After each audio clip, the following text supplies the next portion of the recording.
మనం ఎప్పుడెప్పుడా అని ఎదురు చూస్తున్నటువంటి తెలంగాణ టెట్ టీజీ టెట్ జనవరి 2026 నోటిఫికేషన్ రిలీజ్ అయింది. ఇది 14th నవంబర్ 2025 రోజు నోటిఫికేషన్ వచ్చింది. మరి దీనికి సంబంధించినటువంటి ఎగ్జాము ఆన్లైన్లో జరుగుతుంది. దీన్ని CBT test, computer based test అంటారు. ఇది పెన్ పేపర్ టెస్ట్ కాదు, కంపల్సరీ ఆన్లైన్లో జరుగుతుంది. ఇది 3rd జనవరి నుంచి 31st జనవరి మధ్యలో అన్ని రకాల సబ్జెక్టులు మార్నింగ్ సెషన్ మరియు ఆఫ్టర్నూన్ సెషన్లల్లో కంప్లీట్ చేయడం జరుగుతుంది. అయితే ఇదివరకు టెట్ అనేది లేనప్పుడు ఏదైతే ఉంటుందో అప్పుడు చాలామంది టీచర్లు కూడా రిక్రూట్ అయ్యారు. కొత్తగా ఇప్పుడు ఇన్ సర్వీస్ టీచర్లు కూడా రాయాలనేటువంటి అవసరం వచ్చింది. సో దీనికి సంబంధించి ఈసారి ఇన్ సర్వీసు మరియు కొత్తగా డిఎస్సికి ప్రిపేర్ కాబోయేటువంటి అభ్యర్థులు కూడా వాళ్ళ వెయిటేజ్ కోసం రాయడానికి సిద్ధమవుతున్నారు. సో దీనికి సంబంధించి ఆర్టీఈ 2009 ప్రకారం మరియు ఎన్సిటి వాళ్ళ రూల్స్ ప్రకారం 23rd ఆగస్టు 2010 తర్వాత ఎవరైతే ఉపాధ్యాయ వృత్తిలోకి రావాలనుకుంటున్నారో వాళ్ళందరూ కూడా ఈ టెట్ క్వాలిఫై కావాల్సినటువంటి అవసరం ఉన్నది.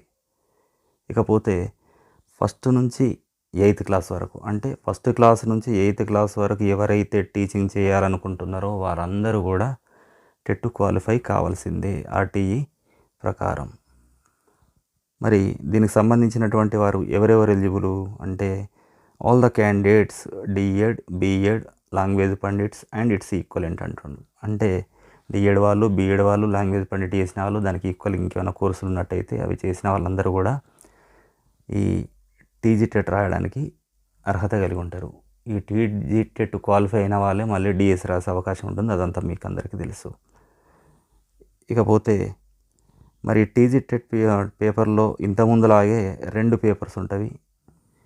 పేపర్ 1 అండ్ పేపర్ 2 అని ఉంటుంది. పేపర్ 1 ఎవరు రాస్తారంటే ఫస్ట్ క్లాస్ నుంచి 5th క్లాస్ వరకు ఎవరైతే బోధించాలనుకుంటారో వాళ్ళు పేపర్ 1 రాయాల్సి ఉంటుంది.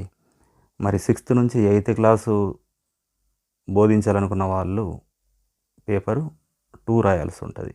లేదు మేము ఫస్ట్ టు 8th క్లాసు ఏదైనా రాయిస్తాం, మాకు ఎలిజిబిలిటీ ఉన్నది అనుకుంటే పేపర్ 1 అండ్ పేపర్ 2 రెండు కూడా రాసుకోవచ్చు. ఇక ఇన్ సర్వీస్ టీచర్లకు TET for in service teachers అంటుండే.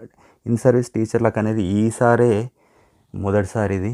ఎందుకంటే ఇన్ సర్వీస్ టీచర్స్ అంటే అంతకుముందు చాలా రోజుల కింద డిఎస్సి రాసిన వాళ్ళ సంగతి చెప్తున్నాను.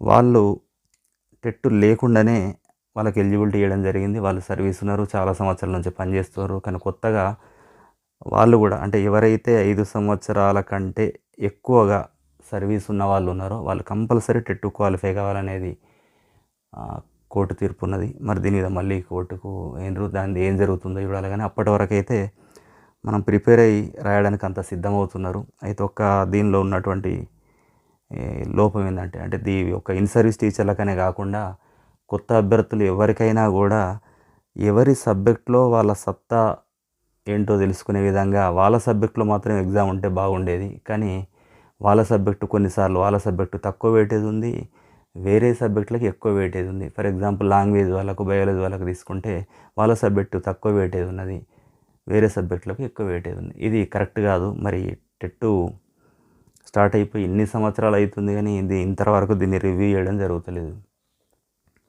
ఇది కంపల్సరీ దీన్ని భవిష్యత్తులోనైనా దీన్ని రివ్యూ చేసి ఎవరి సిలబస్లో వాళ్ళకు టెస్ట్ పెడితే వాళ్ళ స్ట్రెంగ్త్ ఏంది అనేది వాళ్ళు చూపించేటువంటి అవకాశం ఉంటుంది.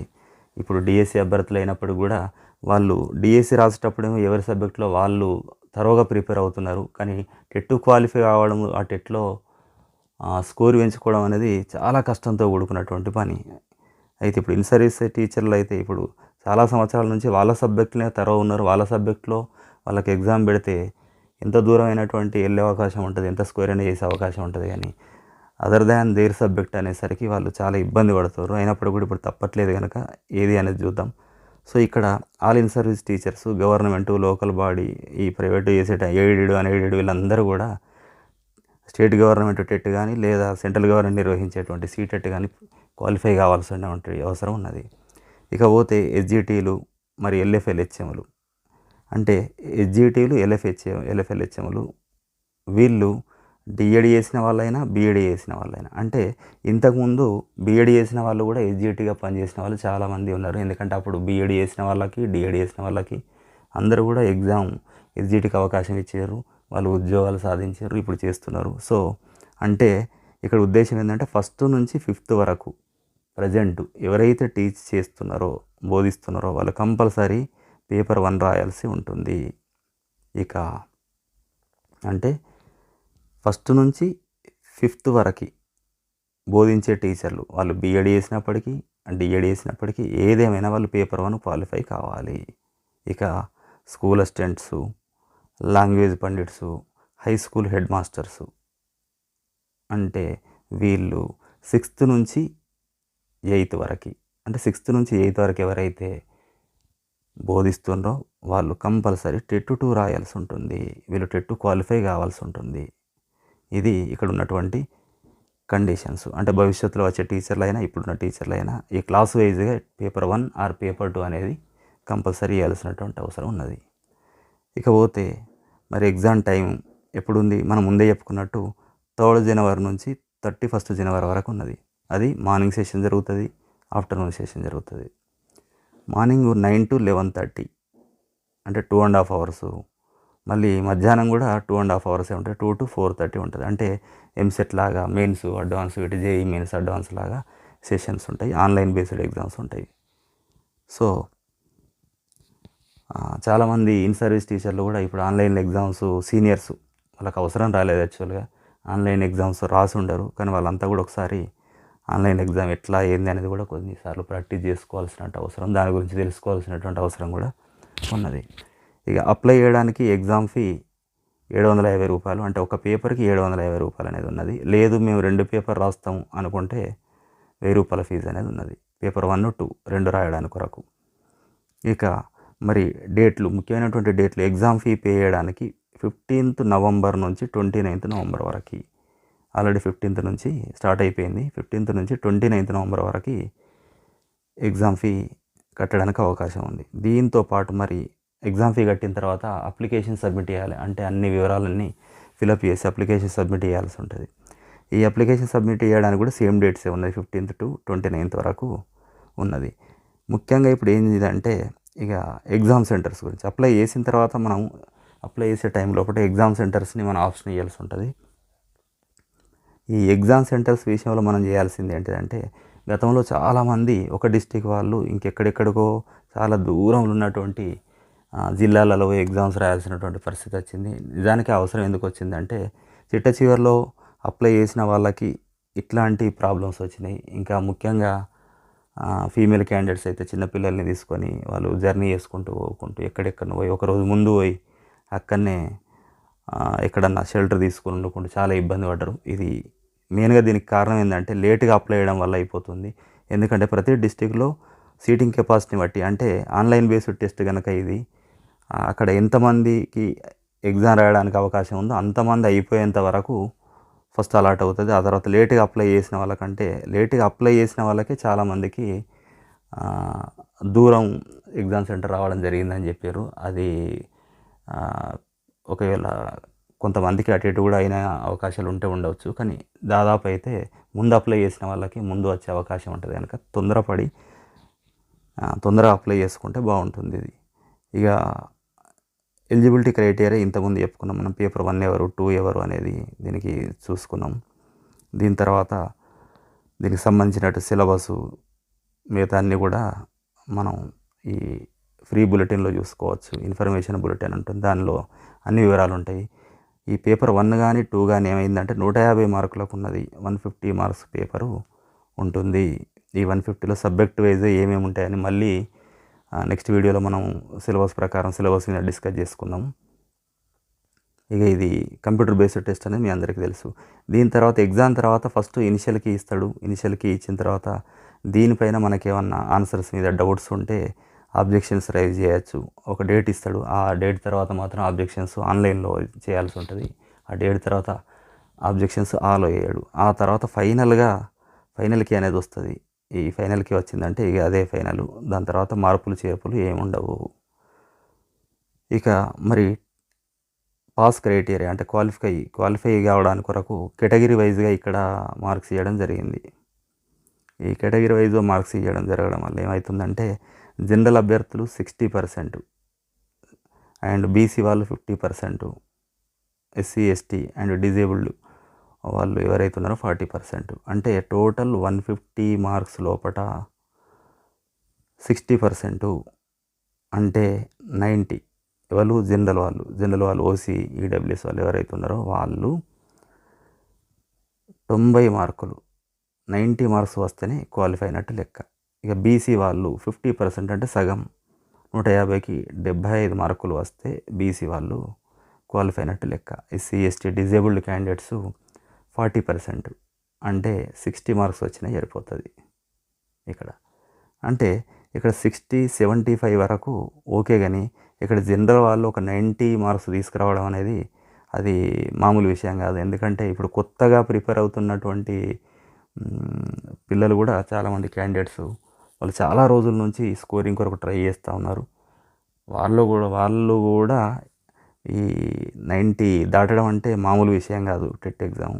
ఎందుకంటే అంత టఫ్నెస్ పెరిగిపోయింది. మరి ఈసారి ఎట్లుంటుంది అనేది చూడాలి. మరి ఇంతకుముందు అయితే అది ప్రాబ్లం. అంటే ఇక్కడ జనరల్ ఓసీ ఈడబ్ల్యూఎస్ వీళ్ళు 90 మార్క్స్ రావాలి, బీసీ వాళ్ళకి 75 రావాలి, ఎస్సీ ఎస్టీ డిజేబుల్డ్ వాళ్ళకి 60 మార్క్స్ రావడం అవసరం అన్నట్టు. అయితేనే వాళ్ళు క్వాలిఫై అయినట్టు లెక్క. ఇక టెట్ వ్యాలిడిటీ ఇంతకుముందు ఎట్లుంటుండే అంటే ఒకసారి ఎగ్జామ్ రాశారంటే స్టార్టింగ్లో టెట్ స్టార్ట్ అయినప్పుడు 7 years వరకే వ్యాలిడిటీ సర్టిఫికేట్ అన్నారు. ఆ తర్వాత ఏం చేశారు, 7 years ఏముందని చెప్పి లైఫ్ లాంగ్ వ్యాలిడిటీ అంటే వ్యాలిడిటీ ఫర్ లైఫ్ అనేది ఇచ్చారు. అంటే ఒకసారి టెస్ట్ క్వాలిఫై అయినామంటే ఇక లైఫ్ లాంగ్ సర్టిఫికేట్ పనికి వస్తుంది. కానీ ఇక్కడ కూడా ఏం చేశారు, unless otherwise notified by the government of Telangana అన్నాడు. గవర్నమెంట్ చెప్పేంత వరకే, ఫ్యూచర్లో మళ్ళీ గవర్నమెంట్ రూల్స్ మారిస్తే మార్చవచ్చు, కానీ రూల్స్ మార్చినంత వరకు ఇప్పుడున్న రూల్స్ ప్రకారం ఒక్కసారి టెట్ క్వాలిఫై అయితే అది లైఫ్ టైం వ్యాలిడిటీ ఉంటుంది. ఇది చేసుకోవాలి. లేదు మేము కొత్త ఇప్పుడు డిఎస్సి ప్రిపేర్ అయ్యే పిల్లలు అయితే వాళ్ళు తప్పకుండా వాళ్ళు ఇంప్రూవ్మెంట్ కొరకు మళ్ళీ రాస్తామంటే ఎన్నిసార్లు అయినా టెట్ రాసుకోవచ్చు. ఎక్కువ మార్కులు ఏ టెట్లో వస్తాయో దాన్నే వాళ్ళు మెన్షన్ చేసుకోవచ్చు, కన్సిడర్ చేసుకుంటారు. ఇది వాళ్ళ అంటే డిఎస్సిలో వెయిటేజ్ పెంచుకోవడానికి ఉంటుంది.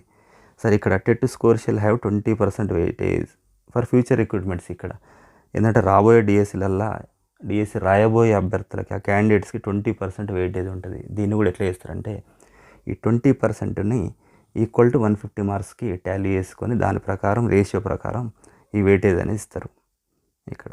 ఇక అన్నిటికంటే ముఖ్యంగా మనం తెలుసుకోవాల్సింది ఏంటి అంటే ఈ ఫైనల్గా మనం గుర్తుపెట్టుకోవాల్సింది, దీన్ని ఛానల్లో కూడా పెట్టడం జరుగుతుంది. దీనిలో టెట్కు సంబంధించి జనవరి టీజీ టెట్ 2026 సంబంధించినటువంటి ముఖ్యమైన డేట్లు ఇక్కడ ఇవ్వడం జరిగింది. ఏంటంటే ఒకటి నోటిఫికేషన్ 14th రోజు వచ్చింది, అయిపోయింది. 15th నుంచి ఇక ఫీ కట్టడం, ఆన్లైన్ అప్లై చేసుకోవడం అనేది స్టార్ట్ అయిపోయింది. 15th నుంచి 29th వరకు అనేది దీని date. 29th is the last date. ఇది కంపల్సరీ గుర్తుపెట్టుకోవాలి. మరి ఫీ పే చేయడానికైనా లేదా ఆన్లైన్ అప్లికేషన్ సబ్మిట్ చేయడానికైనా కూడా ఈ 29th November 29th last date, అది గుర్తుపెట్టుకోండి. ఇక ఆ తర్వాత దీనికి సంబంధించినటువంటి ఫీజుకు సంబంధించినవి, ఆన్లైన్ వాటికి సంబంధించినవి ఏమైనా తప్పులకు, లేకపోతే రిజల్ట్కి సంబంధించిందో, దేనికి హాల్ టికెట్ల డౌన్లోడ్కి సంబంధించి ఎటువంటి సమస్య ఉన్నా కూడా ఈ 15th నుంచి 16th ఫిబ్రవరి వరకు, అంటే ఈ 16th ఫిబ్రవరి తర్వాతనే రిజల్ట్ వస్తుంది అన్నట్టు. 16th ఫిబ్రవరి వరకు కూడా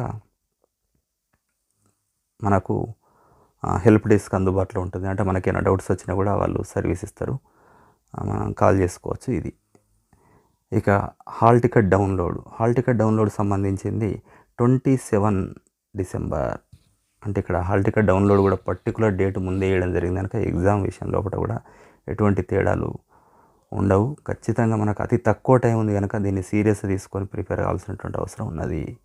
ఎందుకంటే 27th డిసెంబర్ రోజు హాల్ టికెట్ డౌన్లోడ్ చేసుకున్నామంటే ఈ డేట్ ఆఫ్ ఎగ్జామినేషన్ 3rd నుంచి స్టార్ట్ అయిపోతాయి. జనవరి 3rd to 31st నెలంతా జరుగుతాయి. సో ఇప్పుడు సబ్జెక్టు వైజ్గా డిఫరెంట్ పేపర్ 1, పేపర్ 2 సబ్జెక్ట్ వైజ్గా మార్నింగ్ సెషన్, ఆఫ్టర్నూన్ సెషన్ ఇట్లా రకరకాలుగా ఈ నెల రోజులు జనవరి 3 నుంచి మొదలెడితే దాదాపు నెల రోజులు ఎగ్జామ్స్ జరుగుతూనే ఉంటాయి. ఈ ఎగ్జామినేషన్ టైమింగ్స్ కూడా మార్నింగ్ సెషన్, ఆఫ్టర్నూన్ సెషన్ అనుకున్నాం. మార్నింగ్ 9 to 11:30, ఆఫ్టర్నూన్ 2 to 4:30 అనేది ఉంటుంది. ఇక డిక్లరేషన్ ఆఫ్ రిజల్ట్స్ కూడా ఇప్పుడే ఇవ్వడం జరిగింది. అంటే కొంచెం అటు ఇటుగా ఫిబ్రవరి 10th నుంచి 10th ఫిబ్రవరి నుంచి 16th ఫిబ్రవరి వరకు 10th ఫిబ్రవరి నుంచి 16th ఫిబ్రవరి మధ్యలో రిజల్ట్ వస్తుంది. అంటే ఖచ్చితమైనటువంటి టైం ఇక్కడ మెన్షన్ చేయడం జరిగింది కనుక 100కి 100 ఈ ఎగ్జామ్ పోస్ట్పోన్ కావడం ఇట్లాంటి అవకాశాలు దాదాపు ఉండవు. అందుకని చెప్పి మనకు మిగిలింది ఇక ఒక నెల 10 రోజులు అట్లా లెక్కేసుకుంటే ఈ 40 రోజుల టైం లోపల ఖచ్చితంగా మన ఎగ్జామినేషన్ పాయింట్ ఆఫ్ వ్యూలో ప్రిపేర్ కావాల్సినటువంటి అవసరం ఉన్నది.